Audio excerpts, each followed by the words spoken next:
Welcome back, warriors. Kwe Tanse Sego. Hi, my name is Pam Palmater, and welcome to my YouTube channel where we focus on educating the resistance and inspiring the next generation of warriors to help us save our peoples and the planet. Dear RCMP, yes, you are racist. I hate to be the one to break it to you, but it's become very clear that your leaders aren't going to do it. And when it comes to police racism and brutality, silence is violence, and so is denial. So stay tuned to hear more about the long history of RCMP anti-Indigenous racism and brutality in Canada.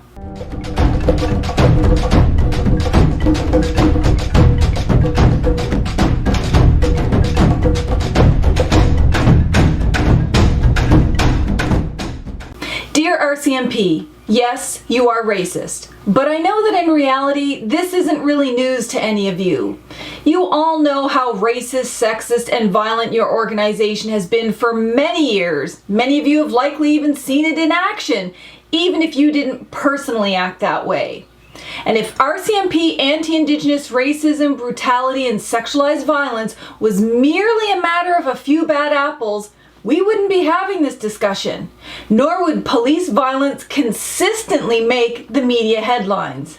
In fact, if police forces all over Canada and the US did not engage in widespread racialized violence, we wouldn't be engaged in week 2 of worldwide protests against anti-Black and anti-Indigenous police racism and brutality. Anti-Indigenous racism can be found in all of Canada's institutions, but manifests in male-dominated law enforcement institutions like policing in exceptionally brutal and lethal ways. And we will never see a future without police racism until we can admit that we have a really big problem and take the radical steps that are needed to stop the abuse. This means that the RCMP needs to get past their denials and stop making excuses. Police racism for Indigenous peoples is lethal, and it should be considered a national public safety crisis. And just in case this is your first day on the job, here's a little primer on police racism in Canada. First, there have been numerous inquiries, commissions, and investigations into anti-Indigenous racism in policing and the justice system. The 1989 Donald Marshall inquiry looked specifically at the root causes of how Marshall, a Mi'kmaq man, could spend 10 years in prison for a crime he clearly didn't commit. They concluded that the police, prosecutors, lawyers, and judges had failed Marshall at virtually every turn because he was Native. The 1996 Royal Commission on Aboriginal Peoples heard testimony from Native peoples all over Canada and concluded that Indigenous peoples, especially women, face racism and stereotyping, which they found to be rampant in policing. The 1999 Aboriginal Justice Inquiry of Manitoba made a similar finding that the entire justice system had failed Indigenous peoples on a massive scale. That those in the justice system, like the police, have consistently failed to protect Indigenous women from racism, sexism, and violence. In Saskatchewan, a 2004 Justice Commission also found that racism was a major obstacle in policing with First Nations.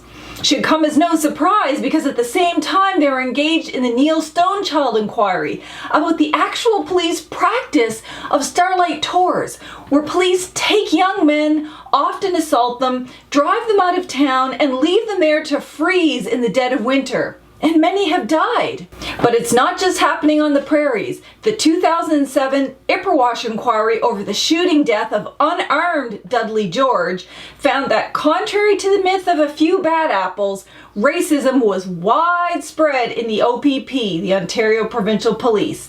And in case anyone thinks that the killing of Dudley George was not a matter of racism, but instead unconscious bias, here's what racism sounds like in the OPP. We want to amass an effing army, a real effing army, and do this. Let's do these effers big time. Is it any wonder that an Indigenous person died at the hands of the OPP? Secondly, we can't forget the many lawsuits and class action settlements about the male-dominated RCMP's many racist, violent, and corrupt actions. In 2017, the Merlot-Davidson class action settlement was for the sexual harassment and assault of many thousands of female RCMP officers over many years. In 2019, there was the Tiller, Copland, and Roach class action settlement for the harassment experienced by women in non-policing roles in the RCMP. Then came the 2020 billion-dollar class action suit against the RCMP for harassment, bullying, and a toxic workplace impacting thousands more people. Now just imagine if the predominantly male RCMP will bully, harass, physically and sexually assault their female colleagues. What would they do to racially marginalized and oppressed peoples like Indigenous peoples, especially women? Well, we don't have to imagine. We only have to read the 2013 Human Rights Watch report, which documented the many reports of unprovoked physical beatings as well as sexual assaults of Indigenous women and girls by the RCMP in BC. What was the RCMP's response to that report? Were they horrified and going to do an investigation? To the contrary, former Commissioner Bob Polson sent an email around to RCMP members saying, "My message to you today is, don't worry about it. I've got your back." Sounds sort of like current Commissioner Brenda Lucky's denial of racism in the RCMP she made in the media this week. So they know it's a problem, but they don't address it. And that is why there is yet another class action. This one, a $600 million class action being pursued against the RCMP in Nunavut and Yukon for all of the harm suffered by Indigenous peoples from RCMP brutality. And it's time we stop letting police investigate police, because RCMP investigating the RCMP leads to near 100% impunity for ongoing racism and violence against Native peoples. It's called the Blue Code of Silence, where police officers consistently refuse to report their fellow officers for racial profiling, harassment, bullying, brutality, sexual assaults, or killings. That is corruption, and it's criminal. But in case you're only hearing about RCMP corruption for the first time, don't take my word for it. Check out the RCMP internal study in 2014 that found hundreds of cases of corruption, including organized crime. RCMP corruption also included fraud, theft, interference with judicial processes, misuse of confidential information in police databanks, often shared with known criminals, perjury, and falsifying evidence. What chance does an Indigenous person have to report a police officer for brutality unless there's a high-def video, a legal transcript, and 20 witnesses to counter the police manufactured version of events? And finally, let's look at a few of the statistics. CBC did an investigation of police shootings over a 17-year period and found that while Indigenous peoples only represented between 3 and 4% of the population at that time, they represented 16% of all killings by police in Canada. In places like Manitoba, where Indigenous peoples are 16% of the population, they were 58% of the killings. And in Saskatchewan, where they're 15% of the population, they were 63% of those killed by police. There are specific police forces which are very deadly, like the Winnipeg Police Service, where the Native population is only 10%, but they are 64% of all of their killings. The Globe and Mail reported in 2019 that over a 10-year period, Native peoples represented at least 36% of all of those shot and killed by the RCMP. But experts warn that the RCMP does not always report race, and thus the actual numbers are likely much higher. None of the officers were charged in those deaths. And these statistics don't include the brutal beatings received every day by Indigenous peoples.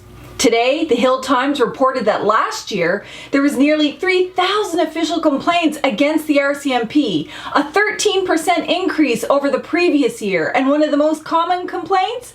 Excessive use of force. In the last few weeks, it hasn't gone unnoticed that the RCMP have also been in the media for racialized violence against the Inuit in the north. CBC reported that the Legal Services Board of Nunavut has called for an official review of the RCMP. They cited more than 30 cases of Inuit women being subjected to what they called persistent racism, police abuse, unnecessary and excessive violence, and humiliating and degrading strip searches. And that is in addition to the outrage over the RCMP member who rammed an unarmed Inuit man with his truck. Also this week, there were more calls for review of the RCMP by First Nation leaders across the country after photos of Chief Alan Adam from Alberta showed bruised and swollen face that he says came from a brutal beating by police officers. All over the country, there are countless headlines of RCMP officers engaged in acts of racialized violence, and time again, those officers are rarely held to account. RCMP leaders continue to go back and forth between admitting there's racism and denying it. Former Commissioner Bob Polson admitted that there were racists on his force, but current Commissioner Brenda Lucki denies systemic racism even exists. Either way, neither of them have done anything to address it. APTN's investigation also found that there is nothing unconscious about RCMP racism towards Native peoples. They reported that the RCMP made numerous racist remarks about Native peoples on their private RCMP Facebook sites, calling them lazy, spoiled, stupid, and that Native people get what they deserve when they're shot, and many other horrific things. So we need to stop talking about unconscious bias. There's nothing unconscious or unintentional about it. We need to confront the RCMP, both as individuals and as a collective, for their very conscious, purposeful, targeted racism against Indigenous peoples that leads to our over-arrests, imprisonment, beatings, sexual assaults, and killings. There have been many inquiries with hundreds of recommendations on how to address the problem, and too many of them talk about cultural sensitivity training or having more police attend community powwows. That doesn't work. Because the problem is not our culture. The problem is not with us. The problem is failing to hold to account racist, violent, and corrupt police officers. And the only way that's going to happen is if there is political will. The federal government needs to treat this as a national public safety crisis and take whatever radical action is needed now to review the RCMP independently and make change. And it's time for the RCMP to open the books. The federal government needs to pass whatever legislation, policy, or directive they need to make all RCMP files, discipline files, complaints, investigations, and all statistics and data 100% accessible. And finally, they need to clean house, enact a zero tolerance policy. All RCMP should be fired for racism, excessive use of force, and sexualized violence against Indigenous peoples. No pay, no pension, no consulting contracts, and no ministerial appointments.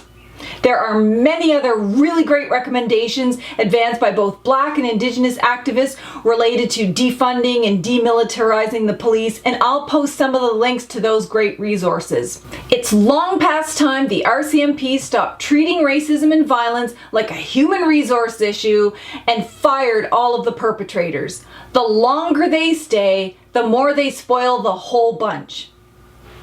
Thank you all for watching my channel. If this is your first time here, please consider subscribing, commenting, and sharing these videos with your family, friends, colleagues, and social justice allies. If you want additional resources, you can check out my website at www.pampalmater.com. And I'll also post a link to some of my publications on police racism and brutality in Canada. I wish you all health, safety, and shelter for you, your families, and your nations during this pandemic and during these really important protests. Till next time, stay alert, warriors.